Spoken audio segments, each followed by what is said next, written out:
দীর্ঘদিন ক্যান্সারে ভুগে গত শুক্রবার ১৩ মার্চ বাংলাদেশের প্রকৌশল বিশ্ববিদ্যালয় বুয়েটের industrial and production engineering IPE বিভাগের ২১তম ব্যাচের মেধাবী শিক্ষার্থী আসিফ আসমাত নিবিড় না ফেরার দেশে পাড়ি জমান।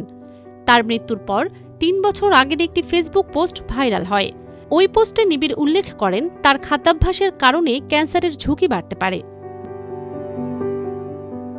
২০২৩ সালের ৫ মার্চ সামাজিক মাধ্যমে দেয়া পোস্টে নিবিড় লেখেন, ক্লাস থাকলে অধিকাংশ সময় যে বাটার বান দিয়ে ব্রেকফাস্ট সারি তাতে কার্সিনোজেনিক কেমিক্যাল থাকে। দুপুরে আর রাতে ভাতের সাথে মুরগি খাই, যাতে মানব শরীরের সহনীয় পর্যায়ের ২.৫ গুণ সীসা বা কার্সিনোজেন থাকে। বিকালে ডিপ ফ্রাইড যেসব সাইপাস খাই তাতে থাকে ট্রান্স ফ্যাট। তিনি আরও বলেন, সারাদিনের ক্যালোরি ইনপুটের ২% ট্রান্স ফ্যাট থেকে আসলে ক্যান্সার হবার সম্ভাবনা বাড়ে ২৩%। শেষে তিনি বলেন, এরপর যখন কেউ জিজ্ঞেস করে ২০ বছর পর তুমি নিজেকে কোথায় দেখো, আমি মনে মনে বলি কবরে।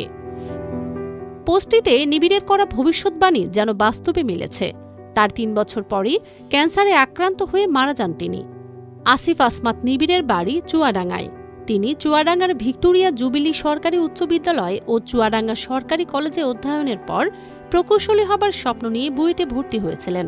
নিবিড় লেখালেখির সঙ্গে যুক্ত ছিলেন, করতেন অনুবাদও।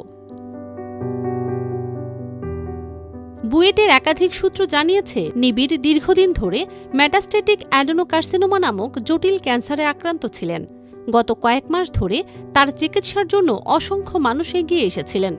দেশ বিদেশের অনেকেই দোয়া ও আর্থিক সহায়তার মাধ্যমে তাকে বাঁচিয়ে রাখার চেষ্টা করেছেন, কিন্তু সকল প্রচেষ্টার পরও সম্ভাব্য এক প্রকৌশলীকে হারালো দেশ।